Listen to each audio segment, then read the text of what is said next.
ശാരദേച്ചി ശാരദേച്ചി അറിഞ്ഞാ നമ്മുടെ ചന്ദ്രൻ്റെ മോളില്ലേ, അവൾ ആടോ കൂടാണ്ട് ഒളിച്ചുകൂടിയെന്ന്. കൂടെയാണ്ട് പഠിക്കുന്നവനാന്നാ പറയുന്നേ.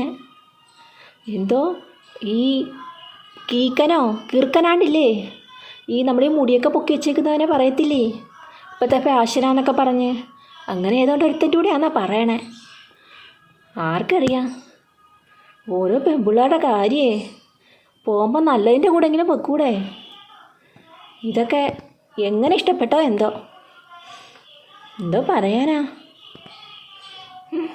പാവ ചന്ദ്രേട്ടൻ എന്ത് വിഷമിച്ച് കാണും. എൻ്റെ പൊന്നമ്മിണി, ഇപ്പോഴത്തെ പെൺപിള്ളേരൊക്കെ ഇങ്ങനെ തന്നെ. അവർക്ക് ഇഷ്ടമുള്ളതാരോ അവരെ പോയി കെട്ടും, അല്ലെങ്കിൽ അവരുടെ അങ്ങ് പോവും. ഇപ്പം കല്യാണമൊന്നുമില്ല, രണ്ടുപേരും ഒരുമിച്ചങ്ങ് ജീവിക്കും.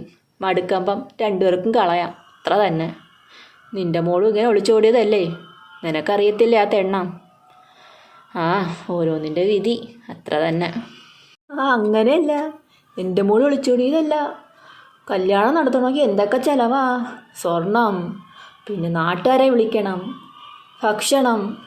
ഞാൻ പറഞ്ഞു എൻ്റെ മോളെ എന്നെ കൊണ്ടൊന്നും പറ്റത്തില്ല, നീ ആയിട്ടങ്ങ് ഒളിച്ചോടിക്കോളാൻ പറഞ്ഞു. അങ്ങനെയങ്ങ് പോയതാ, അല്ലാതെ അവൾ ഒളിച്ചോടിയതൊന്നും അല്ല. അതുകൊണ്ടെന്താ, അവൾ രക്ഷപ്പെട്ടു, എനിക്ക് കയ്യിൽ നിന്ന് കാശും പോയില്ല, ഇത്ര തന്നെ.